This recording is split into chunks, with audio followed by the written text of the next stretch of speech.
I want to tell you an unbelievable story that Rav Shlomo Carlebach used to teach the whole world. It's absolutely true. Mamish unbelievable. In the beginning of the 20th century, a war broke out between Russia and Japan. And Russia was drafting all the Yidden, the yeshiva students especially, to fight in their war. And as we could probably understand, the yeshiva bachrim didn't want to go to fight for a country that didn't really care much about them. And the yeshiva students knew that if they got drafted, it would be likely the end of their lives, and mamish not something they wanted to do.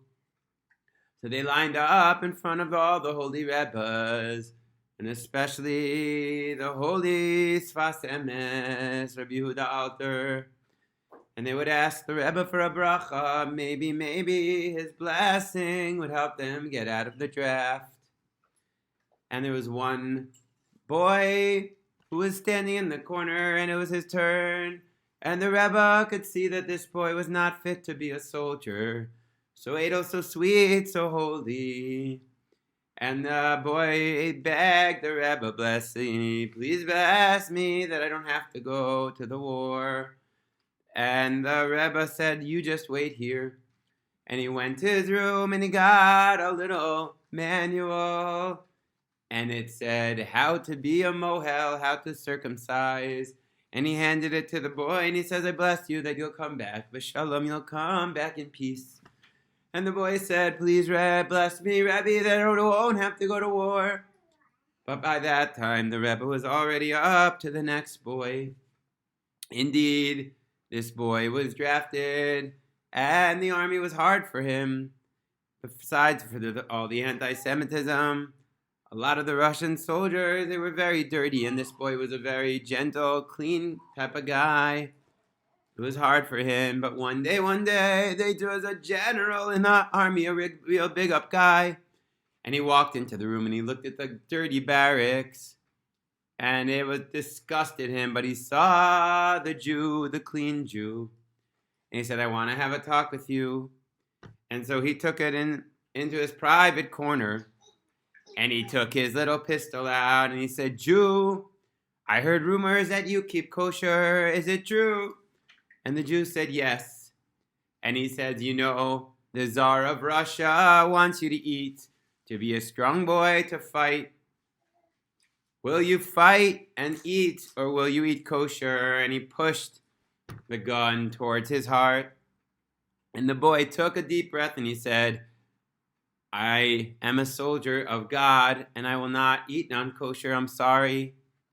And he pushed the gun further into his chest, and he says, I heard rumors that you keep Shabbos, that you don't work on Saturday. Is it true?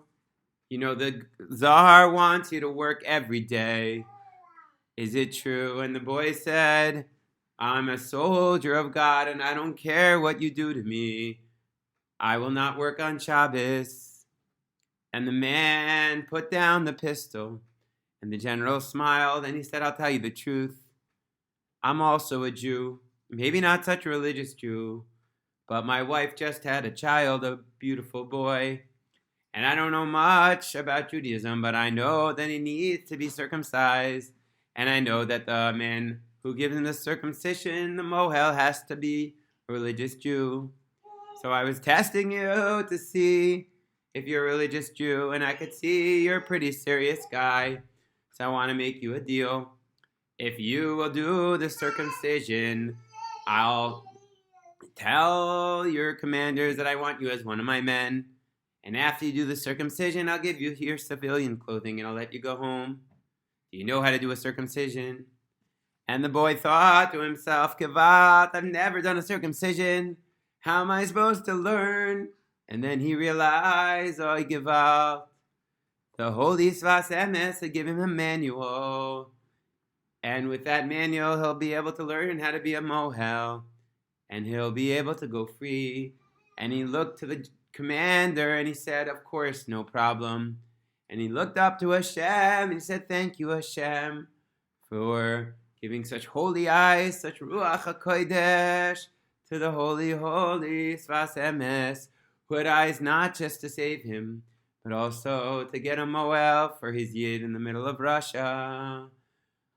Hashem should bless us, that we should know the power of tzaddikim, the Ruach Hakodesh of true tzaddikim, and Hashem should allow us to become tzaddikim ourselves.